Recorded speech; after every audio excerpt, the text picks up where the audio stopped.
무협 토크 주화인마 제 3경. 막힌 혈이 거꾸로 뚫리는 팟캐스트 무협 토크 주화인마 신조협력편 3경입니다. 안녕하세요. 저는 전산실의 청개구리의 한치라고 하고요. 예, 저는 야부입니다. 네, 저는 동화 쓰는 이삼입니다. 네, 신조협력편 1경, 2경, 3경까지 이제 새로 카운팅을 하고 있는데요. 신조협력편을 진행하면서 제가 모처럼 신조협력을 다시 읽고 있습니다.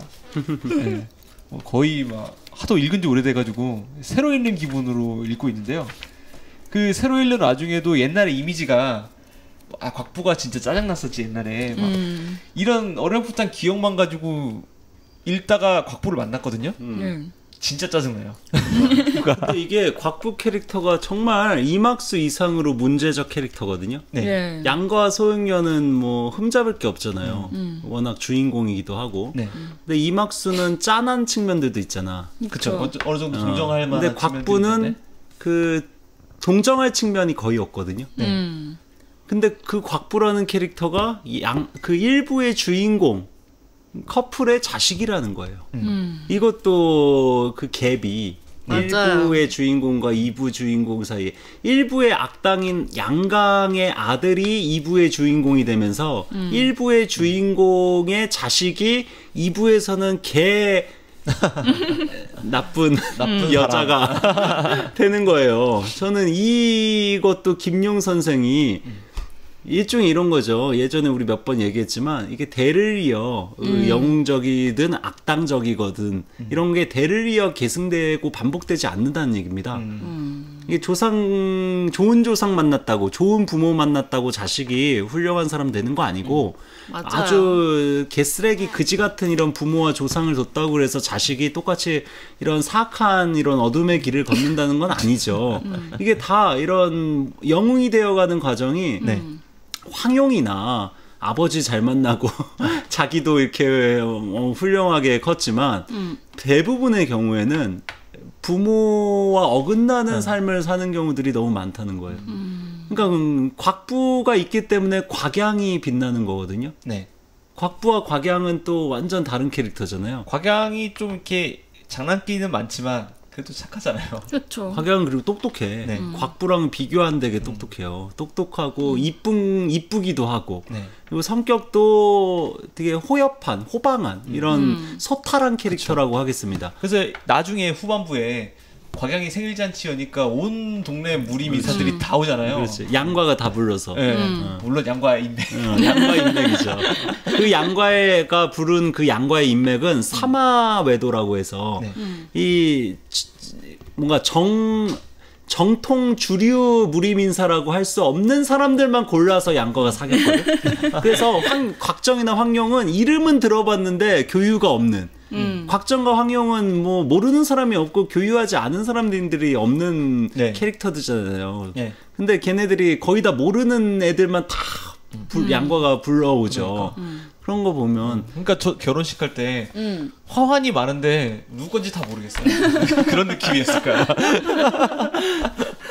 그래서 이 곽부와 양과가 바로 이제 오늘 에피소드에서 등장을 합니다. 네. 앞에 우리가 다뤘던 인물들은 이막수를 제외하고서는 다 좀 캐릭터가 약한 사람들이라면 곽부와 양과는 거의 뭐 처음부터 끝까지 시종일관 계속 등장하죠. 네. 어릴 때부터 그냥 어릴 암숙으로. 때부터 돼 있죠. 그리고 곽부 성격이 왜 이렇게 개차반이 됐는지를 바로 곽부 등장하면서부터 김용 선생이 미리 복선으로 깔아서 다 설명을 해줘요. 이미 얘는 버릇이 없다를 등장할 때부터 세팅해놓고 성격이 바뀌는 게 아니라 처음부터 그 성격으로 등장해요. 네. 그래서 이 김용 선생이 뭐라고 이렇게 설명을 하고 있냐? 황용이 딸을 낳고서 얼마나 사랑스럽겠습니까? 막 애지중지했겠지. 근데 곽정 입장에서는 뭔가 이렇게 호통을 치고 싶고 훈계를 하고 싶은 상황에서도 자기 아내가 자기가 사랑하는 아내가 워낙 싸고 도니까 곽정이 그 곽정이 제대로 그 아버지로서의 역할을 거의 못했어요. 아니, 그러니까 아내가 막 이렇게 기지를 발휘해서 감싸 안는 거야. 그리고 애교를 부리면 곽정이 못 이겼다고 맞아요. 써있던데 제가 나중에 딸을 낳을지 아들을 낳을지 모르겠지만 딸을 낳으면 그럴 것 같긴 해요. 그러니까 아들은 이제 어떻게 교육시켜야겠다. 제가 아들이어 봤잖아요. 감이 오는데 제가 딸이었던 건 아니니까 딸의 심리 상태나 뭐 이런 거에 대해서 제가 아는 게 없으니까는 뭐 어떻게 키워야 될지 잘 모르겠더라고요. 일단 딸이 네. 그때 이막수가 정령에 대해서 한 말이랑 연결되는데 네. 외모가 엄청 이쁘니까 너는 다른 사람을 고통스럽게 하거나 너가 힘들겠다.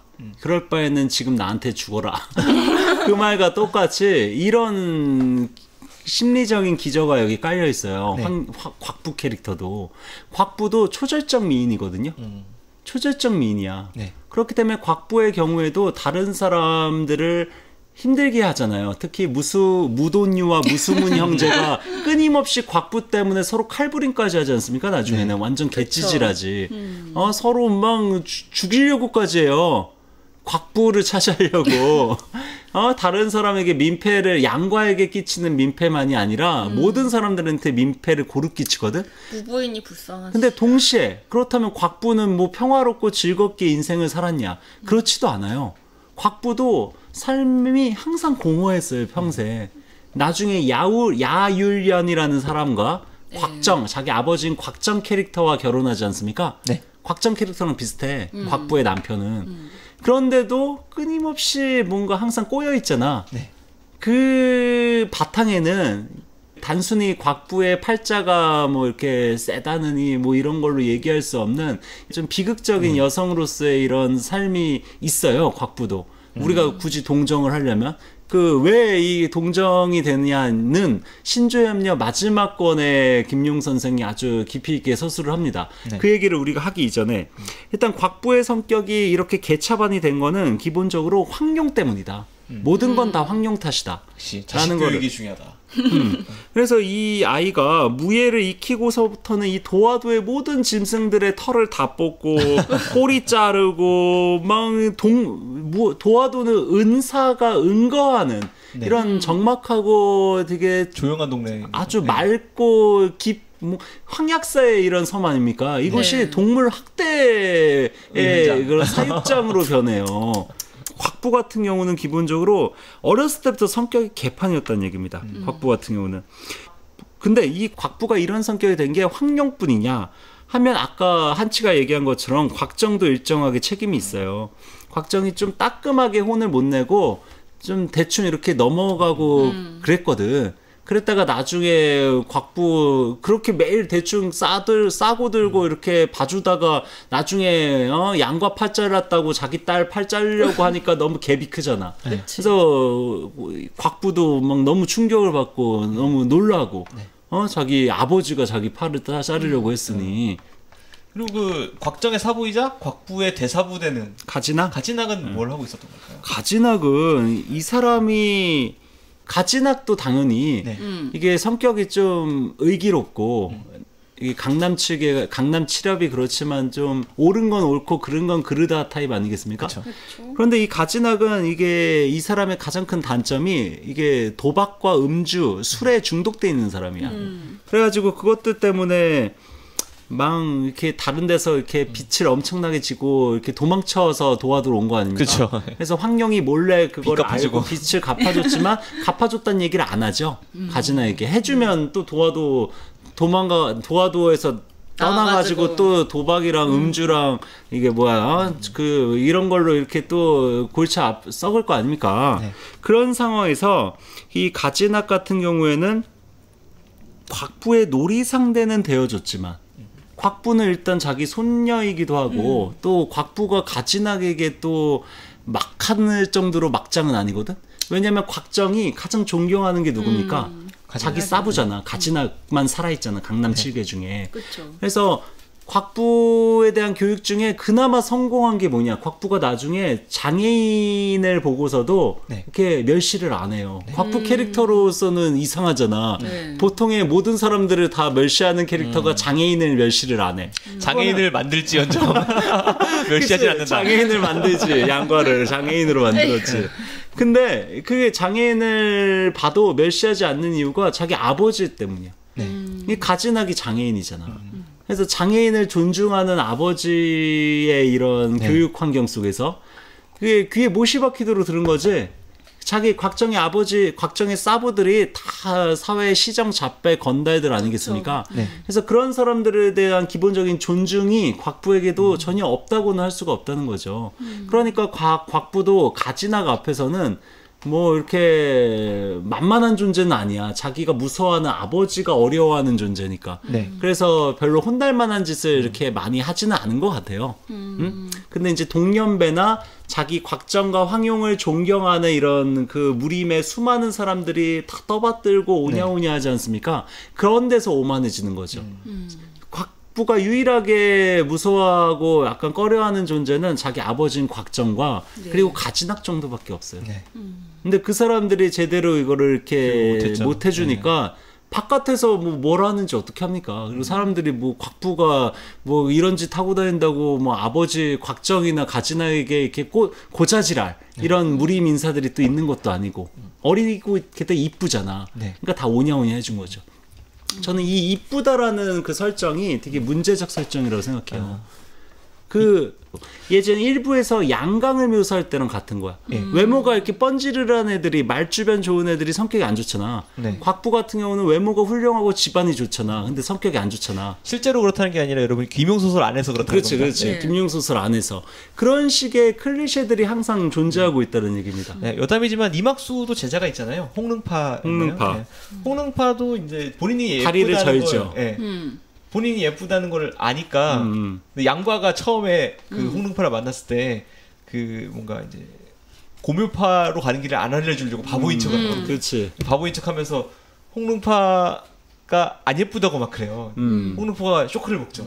태어나서 보통 사람들은 이런 얘기 처음 들어봐. 그러니까 너 바보구나. 그래. 막 양과가 계속 쳐다보니까 왜 내가 예쁘냐? 뭐 이렇게 말하는데 양과가 뭐 당신 희지 않다 뭐 이런 식으로 말하거든요. 그렇죠. 소용리에 비하면 희지 않지.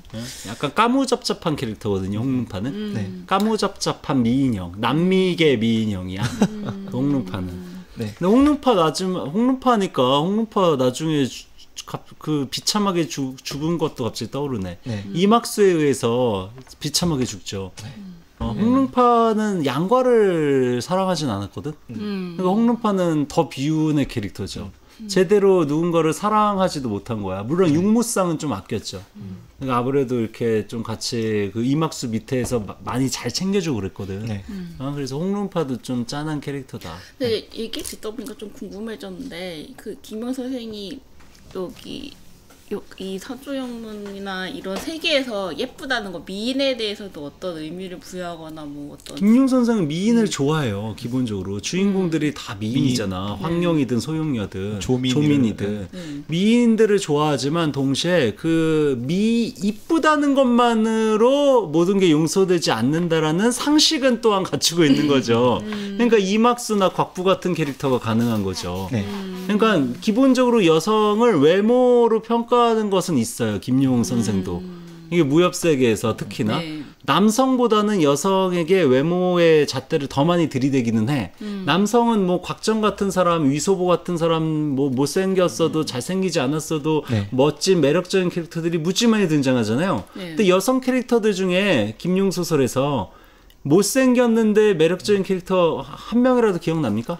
못생겼지만 예뻐지는 캐릭터들은 있죠. 나중에 막 예뻐져 막 독이 빠지면서 막 주화 같은. 그치. 근데 어쨌거나 이쁘다는 거는 이게 상수야. 그러니까 이쁜데 기본값이네 기본값. 기본값이에요. 이쁜데 매력적이거나 아니면 이쁜데 개사이코거나 이 둘 중에 하나예요. 이거는 근데 통속 소설에서는 장르 문학에서는 기본적으로 취할 수밖에 없는 이런 설정이라는 생각도 들어요. 왜냐하면 현대 한국 드라마들 보세요. 드라마에 예전에 뭐 김태희 같은 배우가 악역 전문이었거든. 초반에는. 뭐 우리나라 드라마들이 다 그래요. 주인공 훌륭하고 매력적이고 착한 캐릭터인데 이쁘거나 아니면 악역이야. 완전 진짜 개싸가지가 없는 이런 캐릭터인데 이쁘거나 이쁜 거는 기본이야. 아니면 뭐 물론 김삼순 같은 캐릭터들도 있긴 있지만 누가 봐서 김선아를 안 이쁘다고 할 수 있어? 김선아도 예쁘죠. 그러니까 다 이뻐. 그러니까 이제 이쁘다라는 것의 기준이 사람마다 다르지만 평균적으로 이쁘다고 할 수 있는 사람들이 주인공이든 악역이든 뭐 다 맞는다라는 얘기예요. 근데 이쁘지 않은 캐릭터들은 이게 캐릭터성이 매우 떨어진다. 뭐 친구로 등장하거나 뭐 이렇게 완전 듣보잡 조연이나 엑스트라, 뭐 동생 뭐 이런. 그러니까 이게 현실과 다른 점이에요. 통속 장르 문학이 갖고 있는 현실과의 차이는 이런 겁니다. 네. 왜 이렇게 아주 드라마 속 같은 인물들이 소용료 이막수 같은 사람을 우리가 흔하게 못 보잖아. 네. 그쵸. 현실에서는 대부분 우리 같은 사람들은 그 이막수에 의해 죽는 아근이나 남자종, 이름도 없는 여자종 그 둘. 그게 현실의 인간들이에요. 우리 같은 사람들. 네. 근데 아무래도 통속 소설에서는 그런 사람들이 주인공이기 어렵다는 거죠. 그 나중에는 순문학으로 가까이 갈수록 그런 사람들이 네. 주인공이 되죠. 아큐정전 같은 위소보의 순문학 버전이 아큐정전 같은 거 아니겠습니까? 그러니까 그런 캐릭터로 그런 인물들이 이제 전면에 드러나면서 이제 우리 같은 평범한 아근 같은 인물들이 주인공인 시대가 이제 근대이고, 네. 근대에도 문학 예술에서나 그런 사람들이 주인공이지 그 영화나 드라마나 뭐 뮤직비디오나 뭐 무슨 네. 광고나 이런 데서는 어쩔 수 없이 이게 외모가 중시된다라는 맞아요. 거죠. 제가 일전에 방송계 분들한테 들었는데 네. 방송에 나왔을 때 기본적으로 대박 칠 수 있는 아이템이 3개인데 동물, 어린애, 여자. 그러니까. 네. 근데 반대로 절대 나와서는 안 될 것들, 막 병 있는 분들, 뭐 장애인 이런 분들은 기본적으로 저희가 이제 안쓰러움을 갖고 있지만 TV에 내보내지 않는다. 그렇죠. 네, 왜냐하면 그게 시청률에 영향이 있다 그러더라고요. 그 아이와 여자의 경우에도 일반적인 우리가 주변에서 보는 평범한 아이와 여자가 아니라 이쁜 아이, 이쁜 여자죠. 네. 그러니까 이게 그 현실과의 갭이 매우 심대하다는 얘기입니다. 맞아요. 제 그러니까 말은. 미라는 거에 대해서 요새 제가 생각을 좀 하고 있기 때문에 그냥 김용 선생 월드에서는 미가 어떻게 취급받고 있는지가 조금 잠깐 궁금했습니다. 그러니까. 여담이지만 저는 천룡팔부의 왕원 참 좋아합니다. 네. 넘어가겠습니다. 그러니까 그래서 뭐 이것도 여담이지만 뭐 누가 무공이 가장 세냐에 대한 순위 갖고서도 많이 싸우듯이 저희 누가 가장 미인이냐 하긴. 뭐 이런 외모 순위도 많이 있거든요. 외모 갖고서 배틀하는 것도. 아니 뭐 우여곡절 하다못해 있어요. 저희끼리라도 누가 막 뭐 그룹에 어떤 여자 후배가 들어왔다. 그럼 세워놓고 우리 중에 누가 제일 잘생겼어? 이런 거 물어보잖아요. 그러니까 이게 김용 선생도 기본적으로 이런 게 전혀 없다고는 할 수 없어요. 이 사조 영웅전에서 네. 가장 이쁜 여자가 황룡인데 주인공이야. 신조협녀에서 가장 이쁜 여자 김용 선생 계속 비교하잖아. 책 안에서 계속 비교질을 해요. 누가 누구보다 어떤 예쁘다. 면에서 부족하고 어떤 면에서 이쁘다. 뭐 이건 비교도 안 된다. 얘도 이쁘지만 소용녀한테는 못 미친다. 이런 얘기 계속 하거든요. 소용녀가 가장 이쁘잖아. 근데 주인공이잖아. 그러니까 이런 거예요. 이막수도 마찬가지예요. 이막수도 황룡 보고서 깜짝 놀라거든. 아니 나는 이 세상에서 내가 가장 이쁠 줄 알았는데 황룡 쟤는 나보다 더 이쁘네. 양강도 맨날 홍릉파는 곽백모나 소용료에 비하면 잽도 안 된다 막 이런 얘기 매일 계속 하고. 비교질해요. 게다가 이막수 같은 경우가 소용녀랑 사이가 안 좋은 이유가 네. 자기보다 이뻐서 그런 게 당연히 깔려 있거든요. 네. 근데 남자들은 외모 비교질이 없어. 그러니까. 가령 뭐 곽정과 양강을 외모 비교를 하긴 하지만 뭐 워낙 양과의 아버지는 똑똑하고 막 말주변도 좋고 외모가 훌륭하잖아. 네. 근데 그거를 비교를 하더라도 그 비교의 뉘앙스가 여자들 비교할 때랑 달리 곽정이 외모가 부족하고 말주변이 없기 때문에 더 의롭고 착하고 다른 정의롭다라는 걸로 보고. 뉘앙스가 항상 이렇게 수반되는 외모 비교예요. 네. 양과 같은 경우는 조금 다르지. 양과는 이제 2부의 또 주인공이니까 아버지의 판박이거든요.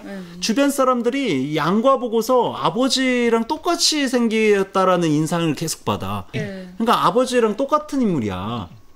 그러니까 우리가 그 서극 감독이 신조협녀 영화로 만든다면서요. 제대로 잘 만들어졌어요. 그거를 제대로 만들고 나서 그 양과 캐릭터를 역할한 배우가 만약에 대박이 난다면 그 양과 캐릭터를 역할한 배우가 다시 그 사조 그 3부곡의 일부를 서극이 영화를 찍을 때 바로 양강 역할을 하면 돼요.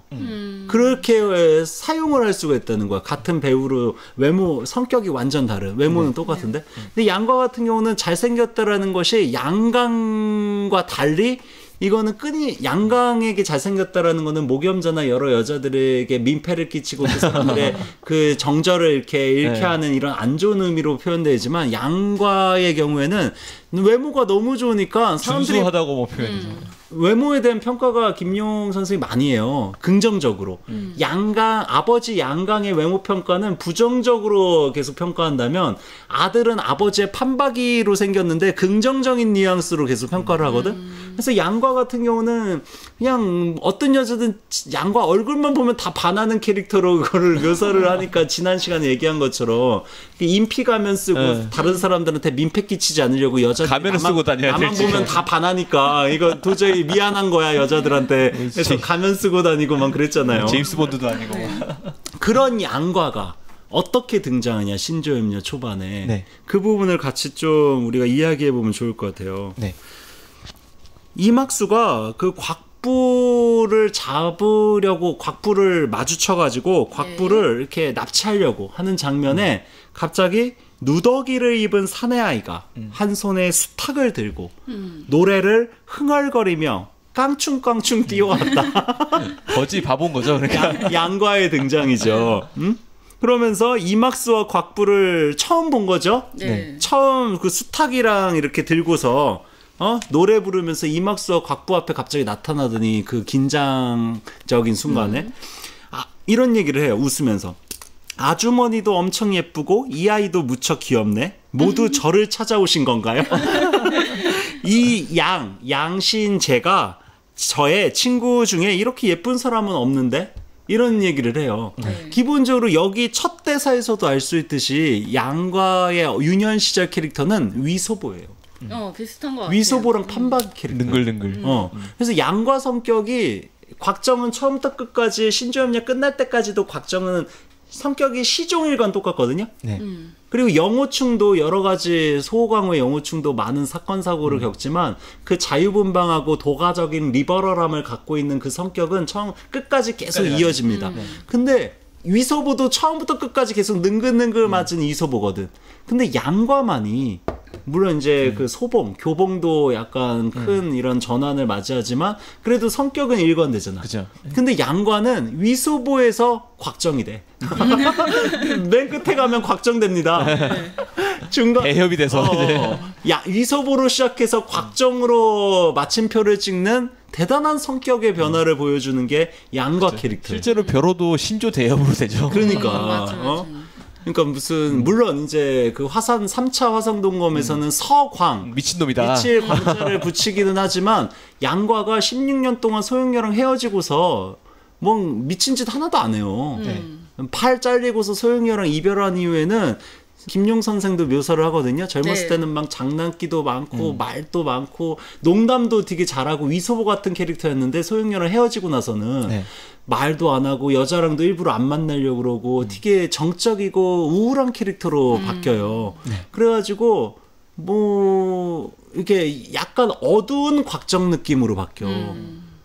그러니까 서광이라는 캐릭터도 적절하진 않은 거. 젊었을 때 이 10대 후반의 양과라면 그 미칠 광자를 붙일만 하지. 자기 사부랑 결혼한다 그러고 막 곽정 죽이려고 하지를 않나. 아버지처럼 양강처럼 될 뻔한 적도 있었고 금륜 법사 따라서 그 원나라 홀필열 쿠빌라이죠. 쿠빌라이 칸. 예, 쿠빌라이 칸을 모시면서 진짜 이런 자기 아버지처럼 똑같이 매국노가 될 뻔도 했어요.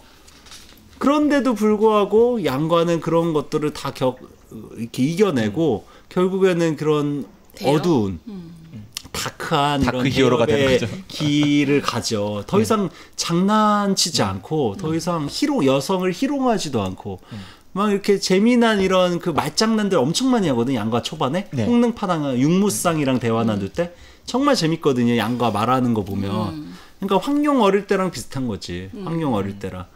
그러니까 그런 점에서 성격 변화가 가장 심한 캐릭터가 양과이다. 양과 성격을 정말 공들여서 많이 묘사를 했거든요. 정말 입체적인 캐릭터죠 지금 생각해봐도. 그러니까 아무튼 첫 등장은 위소보였다. 그러면서 이막수가 남자에게 처음 스킨십 당한 게 양과입니다. 이막수는 육전원도 건들지 않았어요. 둘이 깨끗한 관계거든요. 근데 이막수 막 이렇게 그 양과가 갑자기 이막수를 덥석 끌어안는 장면이 있어요. 맞아. 예쁜 아줌마, 우리 집에서 사람을 잡아가면서 주인에게 말 한마디 없더니 너무하시잖아요. 이런 얘기를 해요. 근데 이게 무공의 차이는 하늘과 땅이잖아. 근데 그녀가 갑자기 이막수가 그 겨드랑이 아래로 사내아이의 팔이 쑥 들어오니까 어찌된 일인지 가슴이 철렁 내려앉으며 온몸에 힘이 빠지는 듯했다. 이것도 전형적인 이런 좀 이렇게 옛스러운 구림 묘사죠. 그렇죠. 이렇게 남자를 한 번도 겪어보지 않은 여자가 사내아이의 그 손길을 한번 닿았다는 것만으로 갑자기 온몸에 힘이 빠지고 마음이 뭐 이게 전형적인 여성에 대한 뭔가 성차별적인 이런 양반은 보다 보면 뭔 말만 하면 얼굴이 다 붉어지고 막 미소가 지어지고 그랬더라. 그러니까 이막수는 육전원이랑 손도 잡아본 적이 없었거든요. 서로 예를 갖추어서.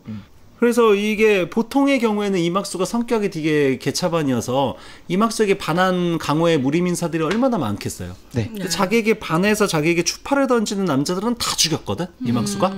근데 이 꼬맹이는 어리잖아. 모르죠 그 과거에 그리고 뭐 이막수 캐릭터도 모르고 또 무공이 있는 것도 아니고 자기한테 흑심을 품은 것도 아니잖아. 그렇죠. 그러니까 이막수는 그 양과가 자기에게 이쁘다고 하는 게 자기를 어떻게 한번 덮쳐보려고 하는 그런 것으로 이해하지 않고 아 쟤는 진심으로 나를 순수한 의미에서 이쁘다라고 얘기해 주는 거구나 이렇게 생각을 하면서 나이 든 사내가 똑같은 말을 했으면 혐오감을 느끼고 죽여버렸겠지만 이막수 양과의 경우에는 마음이 누그러지면서 아이를 죽일 수 없는 방식으로 이렇게 마음이 움직였다는 거야. 양과가 아이니까 또 통한 전술이네요. 그러니까 양과 이게 일부의 곽정이 그 매초풍의 그 남편 누구죠? 진연풍. 아 진연풍을 죽인 장면과 저는 이렇게 오버랩이 되거든요. 곽정이 어릴 때 무공이 하나도 없을 때 진연풍이라는 사람을 우연히 죽이잖아.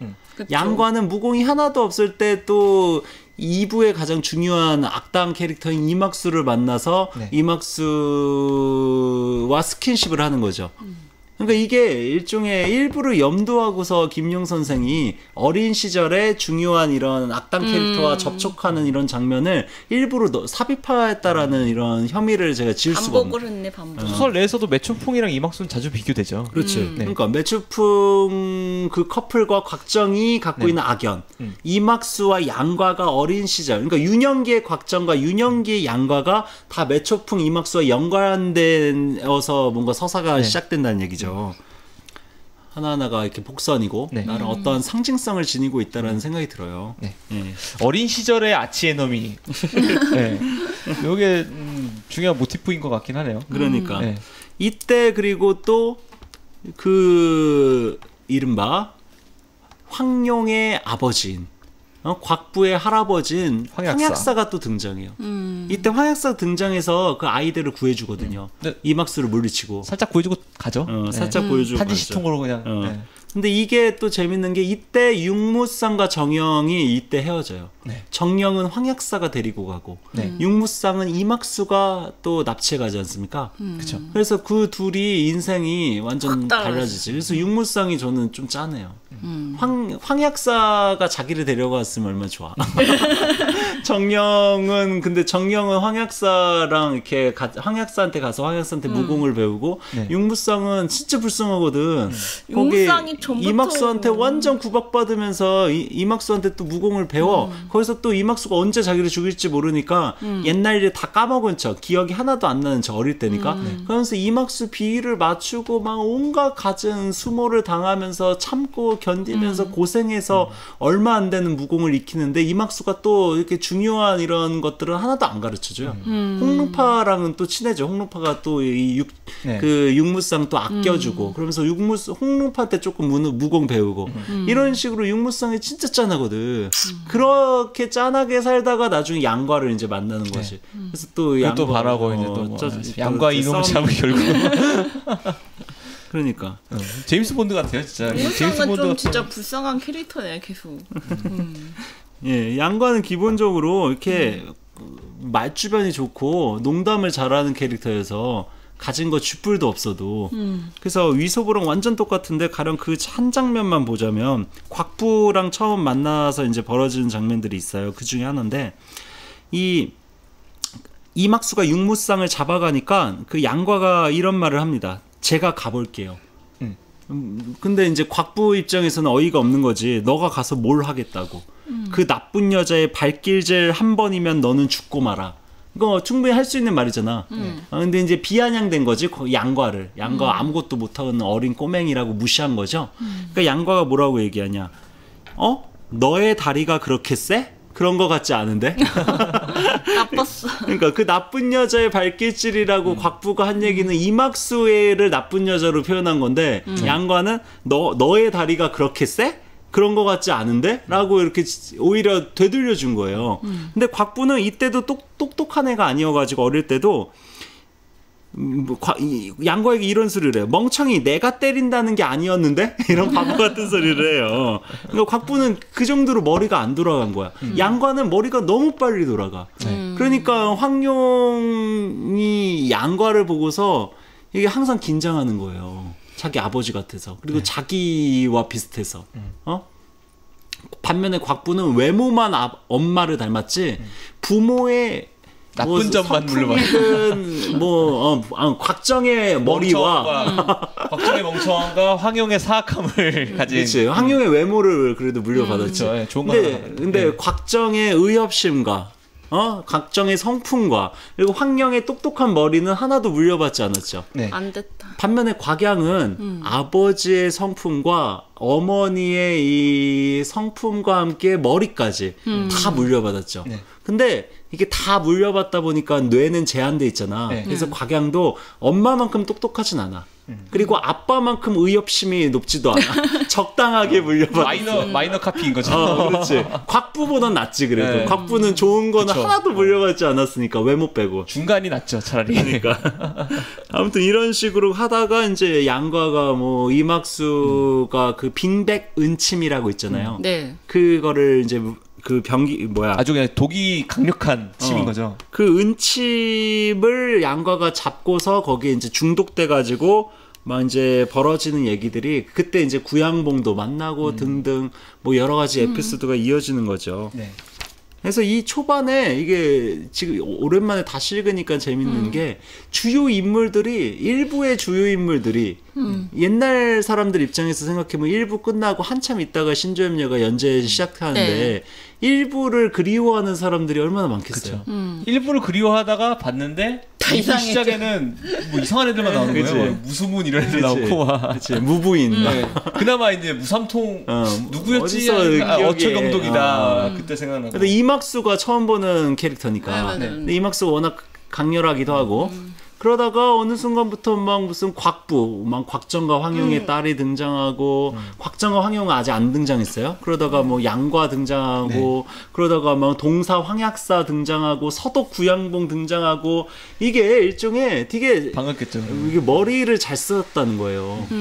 그러니까 일부 주인공의 연장선으로 2부가 시작하는 게 아니라 전혀 다른 네. 사건과 상황 속에서 일부의 주인공들이 갑자기 이렇게 하나하나씩 차례차례로 등장하면서 이 일부와 이렇게 연결이 된다는 얘기입니다. 저는 이거 보면서 혹시 기동전사 건담 좋아하세요? 네, 뭐 알죠. 그런 거. 알죠. 야부님 좋아하세요, 건담? 저 옛날에는 많이 봤죠. 제가 여기 물레동 자주 가는 그 네. 파스타 집 있어요. 네. 그게 건담 그 뭐라고 그래? 그 모델? 피규어? 피규어. 프라모델. 피규어들이 막 수십 가지가 넘게 엄청 큰 사이즈부터 작은 사이즈까지 다 진열돼 있어요. 그 기동전사 건담이라는 작품이 있고요. 1탄이죠. 그러니까 제일 처음 나온 건담. 기동전사 건담이라는 작품이 있고 기동전사 제타 건담이라는 사조영웅전과 신조협력의 관계 같은 작품이 있는데 제가 처음 네. 볼 때는 건담 다 보고 건담 너무 재밌었거든요. 그리고 제타 건담을 봤을 때 기동전사 건담에 나왔던 애들은 하나도 안 나와요. 진짜 하나도 안 나와요. 그래서 되게 답답했거든요. 이게 대체 얘기가 뭐 어떻게 흘러갈 건지 뭐 예측도 안 되는데 점점 한 명씩 등장하거든요. 그러면 반가워 막. 기동전사 건담에서 주인공 친구 무슨 탱크 조종사 이런 애들부터 되게 주변 인물부터 나오다가 한 30화 전에 한 20 몇 화쯤에서 주인공이 나와요. 기동전사 건담의 주인공이 나오는데 완전 이제 거의 페인이 돼가지고 나오죠. 그러니까 그런 게 그때의 반가움. 그러니까 이거 똑같아요. 여기서 맞아. 황약사 등장하고 곽부 나왔을 때는 반갑진 않지. 곽부는 모르니까. 근데 황약사나 서독구양봉, 서독구양봉도 1부에서나 대악당이었지 2부에서는 진짜 짠하고 막 정강 가고 뭔가 양과의 또 의부잖아. 양부잖아. 진짜 그러니까 진심으로 아끼죠. 그러니까 그 서독구양봉이 그 아들이 또 죽은 거에 대한 이런 또 정신이 돈 것도 있고 양과를 자기 아들처럼 끔찍하게 생각하잖아요. 네. 그러니까 이런 것들이 일부의 반복인데 또 동일한 반복, 동일한 연장이 아니라 뭔가 이렇게 미세하게 조정되고 변주된 방식으로 일부 주인공들이 다시 재등장을 해요. 황약사만 약간 비슷한데 근데 황약사도 일부에서는 워낙 이렇게 쌀벌하고 되게 좀 손이 매섭고 이런 옛날 얘기들이 많아서 근데 2부에서는 그렇게 캐릭터가 많이 크진 않거든요. 나중에 친구 먹죠. 나중에 양가와 친구하는 장면 그리고 양가가 소영이랑 결혼한다고 했을 때 그거를 깜짝 놀라고 자기보다 더 이렇게 얘는 더 나가는 거야. 이런 거에 감탄하고 이런 장면 정도로 도구적으로 이용되죠. 맞아요. 황약사 같은 경우는 저희가 의천도령기가 후속작으로서의 모습이 네, 좀 별로 이상하잖아요. 없고, 그러니까 네. 사조용전 신조염려는 좀 가까운 세월에 붙어 있고 네. 갑자기 100년 뛰어서 의천도령기 갈 때 그 놀라움 이 커서 그렇지 사실 사조용전과 신조염려의 갭도 되게 큰 것 같아요. 많이 완전 크죠. 다른 작품. 예, 많이 크죠. 근데 어이가 없는 건 뭔지 아세요? 이때 이미 사조 영웅전의 그 사건으로부터 네. 시간이 꽤 흐른 시기잖아요. 이 신조염려는. 10년 이상. 근데 이 곽정과 황룡이 처음 등장할 때 그 장면에 대한 묘사를 한번 기억하실지 모르겠는데 이 사람들이 중년으로 등장하거든요. 네. 당연히 곽정에 대한 묘사입니다. 남자는 30살쯤 되어 보였다. 제 나이. 여자는 황룡이죠. 여자는 20대 중반으로 보이며. 그러니까 이게 10대 중후반에 있었던 그 사건으로부터 시간이 많이 지났는데 20대 중후반이야 사람들이 다. 우리보다 더 어리잖아. 근데 여기서는 이미 대엽 소리를 들으면서 막 이렇게 중년의 나이로 옛날이니까. 자식들이 막 10살이고 막. 제가 아까 전에 건담 얘기를 들었는데 기동전사 제타 건담에 초반 인물 중에 그 기동전사 건담에서 메인 악당으로 나왔던 그 샤라는 인물이 등장해요. 크와트로라는 이름으로 등장하는데 제타 건담의 주인공의 동료로 나오거든요. 근데 그 사람이 제타 건담 주인공한테 얻어맞아요 한번. 얻어맞으면서 이렇게 눈물을 흘리면서 이 명대사를 날리죠. 이것이 젊음인가? 이것이 젊음인가라는 대사의 일명 수정 펀치라고 하는데 근데 그게 이제 인터넷 짤방화 돼가지고 돌아다니는데 그때 나이가 이제 30이 안 됐다는 거. 그러니까 옛날 사람들이 이게 꼭 이렇게 이상한 설정이라고 볼 수만 없는 게 우리 시대가 너무 늙은 거야. 이때는 뭐 유명한 제가 항상 이럴 때 드는 에피소드인데 혹시 노자라는 철학자 알죠? 그 노자의 도덕경이라는 책이 유명한데 그 도덕경에 대한 주석 중에 가장 유명한 주석이 왕필이라는 사람의 주석입니다. 왕필. 이 왕필이라는 사람이 이 사람도 이제 예수 태어나고 한 200~300년, 몇백 년 안 지났을 때 태어난 사람이에요. 지금부터 한 1800, 1700년 전 사람인데 이 왕필이라는 사람이 16살에 노자 도덕경 그 주석을 달아요. 이 사람이 천재적인 대학자인데 16살에 지금도 수많은 사람들이 2000년 가까이 계속 인용하는 노자 도덕경에 대한 이런 판본 정리부터 주석 작업을 16살에 해요. 이 사람이 23살에 죽거든. 그러니까 10대 우리가 생각해보면 곽정과 양과가 활동하던 시기에 어떤 사람들은 강호에서 곽정 양과처럼 살고 어떤 사람들은 이게 노자나 옛날 고서들 이렇게 정리 작업을 주석 작업을 하는 거죠. 10대 중후반에. 그러니까 평균 수명이 짧았죠. 짧았죠. 근데 그게 짧았다는 것도 이제 평균치를 내니까 짧은 거지. 오래 사는 사람들은 다 오래 살았어. 이게 영아 사망률이 너무 높으니까 평균 뭐 무슨 30살이니 40살이니 그러지. 옛날 유명한 이런 좀 역사에 남을 만한 위인들 중에 60, 70 넘게 산 사람들도 무지 많습니다. 그러니까 어쨌거나 제가 말씀드리고 싶은 건 우리나라에서 16살이라고 하면 중학생이거든요. 네. 중학교 3학년. 근데 몇백 년 전에 심지어 100년 전 몇십 년 전만 하더라도 16살은 우리가 생각하는 중딩의 그 이미지가 아니었어요. 결혼할 나이죠. 로미오와 줄리엣도 춘향이와 이몽룡도 다 16살이에요. 결혼을 하고 아니면 강호에서 곽정과 양과처럼 이렇게 온갖 사건을 겪으면서 성장한다든가 아니면 학자 예술가들처럼 대단한 작품들을 뭔가 남기는 그런 시기가 10대 중후반이라는 거. 이런 거를 볼 때마다 저는 나의 삶이 너무 공허하고 더덥고 나는 지금까지 뭐했나. 그렇게 생각하실 필요가 없는 게 제가 이제 군대에서 얻은 깨달음인데요. 군대에 가면 훈련소 때는 TV를 못 보게 합니다. 오로지 읽을 수 있는 건 책밖에 없고 그리고 자대에 간다 그래도 TV 맘대로 못 봐요. 이등병이 이등병 일병이 맘대로 못 보고 병장 보는 거 따라 봐야 되는데 그때 얻은 깨달음 TV가 없으면 똑똑해진다. TV가 없으면 유흥이 없잖아요. 맞아. 유흥이 없으니까 유일한 유흥은 글자. 그리고 TV도 없고 스마트폰도 없고 뭐 여행을 맘대로 다니고 뭐 인터넷 있는 것도 아니고 놀거리라고는 책밖에 없는 시대. 그 상황에서 제가 군대 2년 동안 급속히 똑똑해졌다니까요. 네. 진짜로. 근데 그 생활이 어렸을 때부터 16년 동안 이어졌다면. 근데 그게 꼭 그렇진 않은 게 군대에서 평생 말뚝 박은 사람들 중에 안 똑똑한 사람들 많거든. 아니 말뚝 박은 사람들 이제 그때부터 TV 볼 수 있잖아. 그러니까 TV가 없는 환경. 현역으로 북한처럼 10년 이상 군복무하면 다 똑똑해지겠네. 근데 북한은 책이 없잖아요. 그럴듯한데? 네. 북한의 책을 보고파는 순간. 그러니까 그럴듯하네. 네. 아무튼 이런 그 곽정과 황룡이 이미 너무 젊은 나이에 대활약을 했고 20대 중후반인데 여기서 아직 한창 나이인데 우리가 보기에 근데 여기서는 양과 같이 이제 10대인 친구들이 주인공이 되니까 이제 뒤로 물러나는 거예요.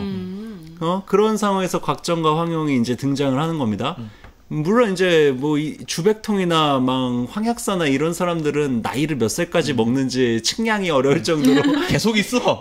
원래 처음 일부에 처음 등장했을 그때도 할아버지였던 것 같은데 자식들이 중년이 되고 심지어 양과가 다 성장을 하고 심지어 양과가 대활약을 한 다음에 소윤녀랑 헤어져서 16년이 지난 시점에도 여전히 똑같이 살아있고 심지어 노안동은 머리가 까만 털이 나기 시작해. 백발이 사라지고. 그럴 때 좋은 이유가 있죠. 상승 내공을 연마했다.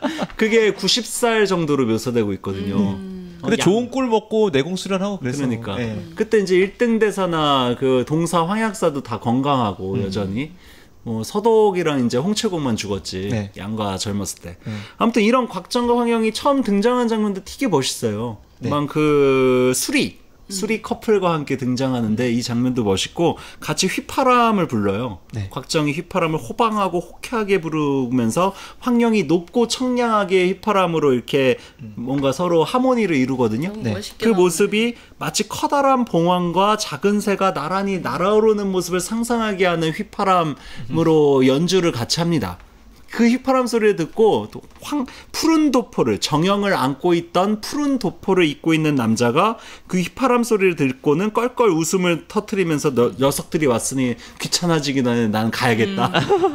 그리고 거꾸로 다니던 기인은 구양봉이죠. 거꾸로 다니던 기인은 휘파람 소리를 듣고는 걸음을 더욱 재촉해 도망치고.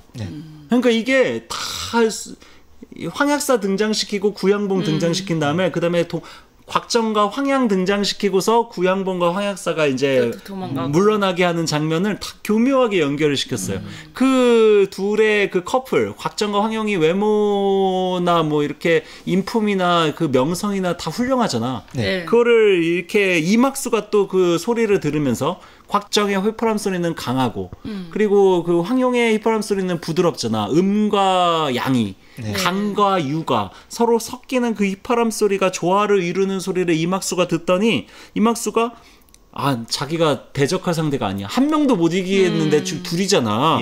그러면서 이막수가 무슨 마음속 생각을 하냐. 저 부부는 함께 강호에서 활약하면서 서로에게 의지하는데 자기는 혼자 외롭게 고군분투하고 있는 거야. 너무 스스로가 서글프고 서러워. 이런 얘기를 해요. 이런 마음속 생각이. 이막수 너무 자주 그래서 별로 동정이. 근데 여기서는 이제 이게 초반이니까 뭔가 짠하잖아. 저 곽정 황룡 커플에 비해서 자기는 좀 짠하잖아. 자기가 뭐 황룡보다 외모가 떨어져, 뭐가 떨어져. 자기도 훌륭한데 저 육전은 나쁜 새끼 때문에 자기만 혼자 이렇게 외롭게 산다라는 게 서러운 거죠. 네.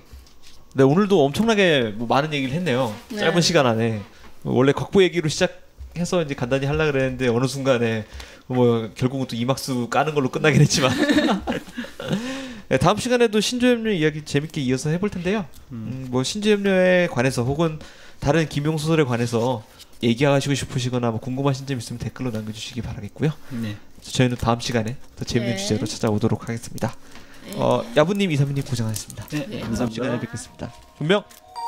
본 방송은 인문예술 공유지 물레단, 전산실의 청개구리, 그리고 북극곰 사운드 및 많은 동료 뮤지션들의 도움으로 제작되었습니다.